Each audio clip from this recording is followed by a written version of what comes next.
ஓம் நமச்சிவாய சிவாய நம. அனைத்து தமிழ் உள்ளங்களுக்கும் கனிவான வணக்கங்கள். நாம் இந்த பதிவில் பெயர்ச்சியாகும் சுக்கிர பகவானால் உங்கள் வாழ்வில் ஏற்படக்கூடிய சுப மற்றும் அசுப பலன்கள் என்ன என்பதனையும், அசுப பலன் ஏற்படுமாயின் ராசிக்காரர்கள் செய்ய வேண்டிய பரிகாரம் என்ன, வழிபட வேண்டிய தெய்வம் யார், வழிபடும் முறை என்ன என்பதனை பற்றியும் விரிவாக காண்போம். நடக்கப் போகும் இந்த பெயர்ச்சியால் உங்கள் வாழ்வில் வளமும் நலமும் செல்வ செழிப்பும் பெற்று வாழ்வின் உயரிய நிலையை அடைய எல்லாம் வல்ல எம்பெருமானை வேண்டி விரும்பி கேட்டுக்கொள்கிறேன். சுக்கிர பகவான் செல்வம், மகிழ்ச்சி மற்றும் புகழை அள்ளித் தருபவர். மற்ற கிரகங்களைப் போலவே சுக்கிரனும் தனது ராசியை மாற்றுவார். சுக்கிரன் என்றால் இன்பம். மனித வாழ்க்கையில் அன்பு, பாசம், காதல் ஆகிய 3 இன்பங்களை அளிக்கக்கூடியவர் சுக்கிர பகவான். சுக்கிரன் சுகபோகங்களின் அதிபதி. சுக்கிர பகவான் மனைவி யோகம் தருபவர். ஆணுக்கு மனைவியை பற்றியும் பெண்ணுக்கு மன வாழ்க்கையை பற்றியும் சொல்லுகின்றவர். ஆகையால் சுக்கிர பகவான் நமது ஜாதக கட்டத்தில் நல்ல யோக அம்சத்துடன் இருப்பது அவசியம். இவருடைய தசா காலமான 20 வருடங்களில் மிகப்பெரிய ராஜயோக பலன்கள் உண்டாகும். இந்த சுக்கிர பெயர்ச்சியால் யாருக்கெல்லாம் சுக்கிர திசை அடிக்கப் போகிறது என்று பார்க்கலாம். வருகிற ஆகஸ்ட் மாதம் 26ஆம் தேதி சுக்கிர பகவான் பெயர்ச்சி அடையப் போகிறார். அடுத்த மாதம் செப்டம்பர் 20ஆம் தேதி வரை 26 நாட்கள் இந்த பயணம் தொடரும். இந்த சுக்கிர பெயர்ச்சியானது ஒரு சில ராசிக்காரர்களின் வாழ்வை புரட்டி போடப் போகிறது. துரோகத்தால் பிரிந்த கணவன் மனைவி, சகோதர சகோதரிகள் உறவு ஒன்று சேரப் போகிறது. நட்பு என்னும் நஞ்சால் உங்கள் உறவை பிரித்த துரோகியை இனம் கண்டு உண்மையான உறவு யார் என்பதனை அறிந்து கொள்வீர்கள். நஷ்டம் மட்டுமே பார்த்த வியாபாரிகள் திடீர் லாபத்தை அடைய உள்ளீர்கள். திடீர் லாட்டரி அடித்தது போல் லாபம் இரட்டிப்பாகும். சனி பார்வையினால் ஏற்படும் காம சிந்தனைகள் இந்த சுக்கிர பெயர்ச்சியால் சரியாகும். தகாத பெண் உறவை தவிர்த்து ஆன்மீக பயணத்தை தொடர்வீர்கள். சதி எதுவாக இருந்தாலும் அதை முறியடிப்பது சிவனின் விதியாகும். சிவனின் துணை இருந்தால் எதிரில் யமனே வந்தாலும் சமாளித்து வெற்றியடையலாம். இனி உங்கள் ராசிக்கான பலன்கள் என்ன என்பதனையும் அதற்கான பரிகாரம் என்ன என்பதனையும் காண்போம். மகர ராசி அன்பர்களே, இந்த பெயர்ச்சி காலகட்டத்தில் பொறுமையுடன் இருக்க வேண்டும். அரசாங்க காரியங்கள் இழுபறியாகும். தந்தையுடன் கருத்து வேறுபாடு ஏற்படக்கூடும் என்பதால் பொறுமையை கடைபிடிக்கவும். தாய் வழி உறவினர்களால் சில சங்கடங்கள் ஏற்படக்கூடும். வாழ்க்கை துணை வழியில் மகிழ்ச்சி உண்டாகும். பிள்ளைகள் மூலம் மகிழ்ச்சி தரும் செய்திகள் கிடைக்கும். சிலருக்கு வெளி மாநிலத்தில் உள்ள கோவில்களை தரிசிக்கும் வாய்ப்புகள் உண்டாகும். திடீர் செலவுகளால் கையிருப்பு கரையும். சிலர் கடன் வாங்கவும் நேரலாம். சகோதரர்களுடன் கருத்து வேறுபாடு ஏற்படக்கூடும். குடும்பத்தில் மகிழ்ச்சி உண்டாகும். நண்பர்களால் காரியங்களில் அனுகூலம் உண்டாகும். உடல் ஆரோக்கியத்தில் மட்டும் கவனம் தேவை.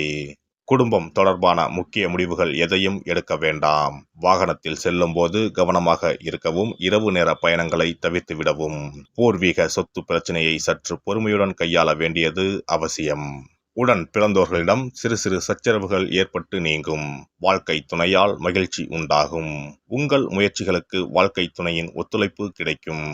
உத்தியோகத்தில் வேலை சுமை அதிகரிக்கும் என்றாலும் சக ஊழியர்களின் ஒத்துழைப்பால் மிக சிறப்பாக செய்து அதிகாரிகளின் பாராட்டுகளை பெறுவீர்கள். சிலருக்கு தடைப்பட்ட பதவி உயர்வு, ஊதிய உயர்வு போன்ற பலன்கள் கிடைக்கும். தொழில் வியாபாரம் சிறப்பாக நடைபெறும். எதிர்பார்த்ததை விட பண வரவு கூடுதலாக இருக்கும். ஆனால் அரசாங்க வகையில் எதிர்பார்க்கும் லைசன்ஸ் போன்ற விஷயங்கள் கிடைப்பதில் தடை தாமதங்கள் ஏற்படும். பெண்களை பொறுத்தவரை குடும்ப சூழ்நிலை இந்த காலகட்டத்தில் மகிழ்ச்சி தருவதாக இருக்கும். அலுவலகம் செல்லும் பெண்களுக்கு அலுவலக சூழ்நிலை உற்சாகம் தருவதாக இருக்கும். எதிர்பார்த்த சலுகைகள் கிடைக்கும். கலைத்துறையினரை பொறுத்தவரை புதிய முயற்சிகளை தள்ளி போடுவது நல்லது. வீண் அலைச்சலும் காரிய தாமதமும் ஏற்படும். கவனம் தேவை. அரசியல் துறையினருக்கு பல தடைகளை தாண்டி செயல்பட வேண்டியிருக்கும்.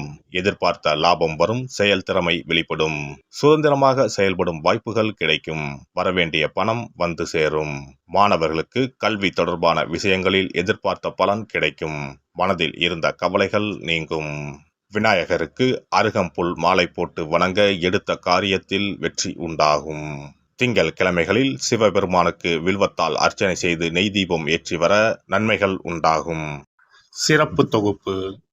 கழுத்தை நெரிக்கும் கடன் பிரச்சனையால் கஷ்டப்படுபவர்களுக்கு எளிய பரிகாரங்கள் உள்ளன. ருண, ரோக, சத்ரு இந்த 3மே மனிதர்களை வெல்லக்கொள்ளும். அதிலும் கடன் பிரச்சனை கவலையை ஏற்படுத்தி மனிதர்களை கலங்க வைத்துக் கொள்ளும். கடன் பிரச்சனையால் கஷ்டப்படுபவர்களுக்கு எளிய பரிகாரங்கள் உள்ளன. இந்த எளிய பரிகாரங்களை நம்பிக்கையோடு செய்தால் நிச்சயம் பலன் கிடைக்கும்.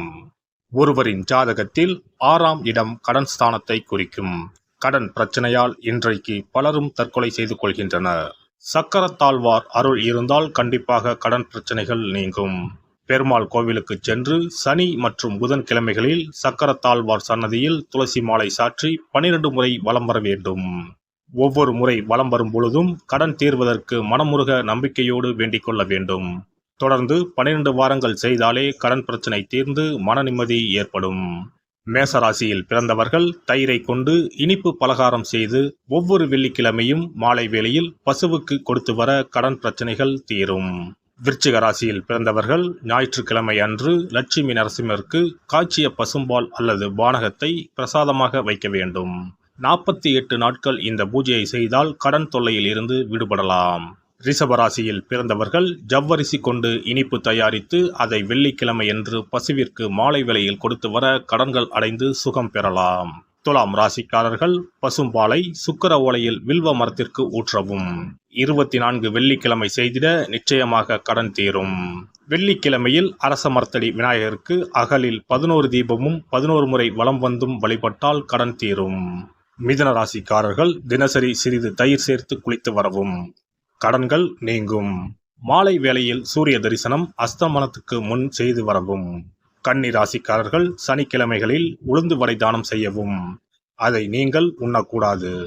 மேலும் துளசிக்கு தினசரி நீர் வார்த்து ஒரு மண் அகலில் நல்லெண்ணெய் விளக்கேற்றி வைக்க ருண நிவாரணம் பெறலாம்.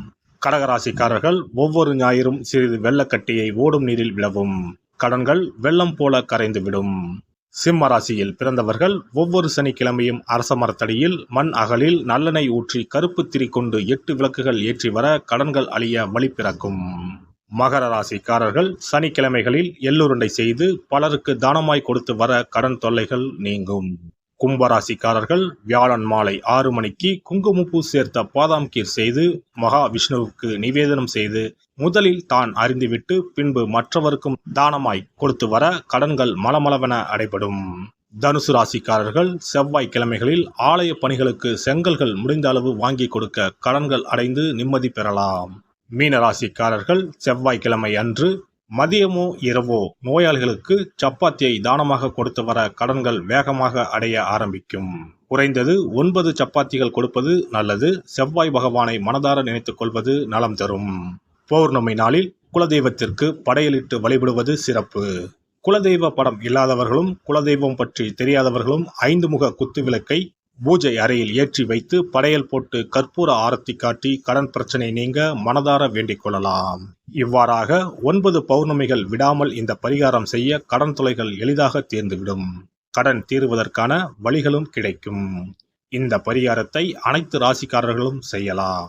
எல்லாம் வல்ல இறையருளால் நீங்களும் உங்கள் அன்பு குடும்பமும் உடல் நலம், நீலாயுள், நிறை செல்வம், உயர் புகழ், மெய்ஞானம் ஓங்கி வாழ்க வளமுடன். இந்த வீடியோ பதிவு உங்களுக்கு பிடித்திருந்தால் லைக் பண்ணுங்க, கமெண்ட் பண்ணுங்க, ஷேர் பண்ணுங்க, மறக்காம சப்ஸ்கிரைப் பண்ணுங்க, பக்கத்துல இருக்கிற பெல் பட்டனை கிளிக் பண்ணுங்க. நன்றி, வணக்கம். ஓம் நமச்சிவாய. சிவாய நம.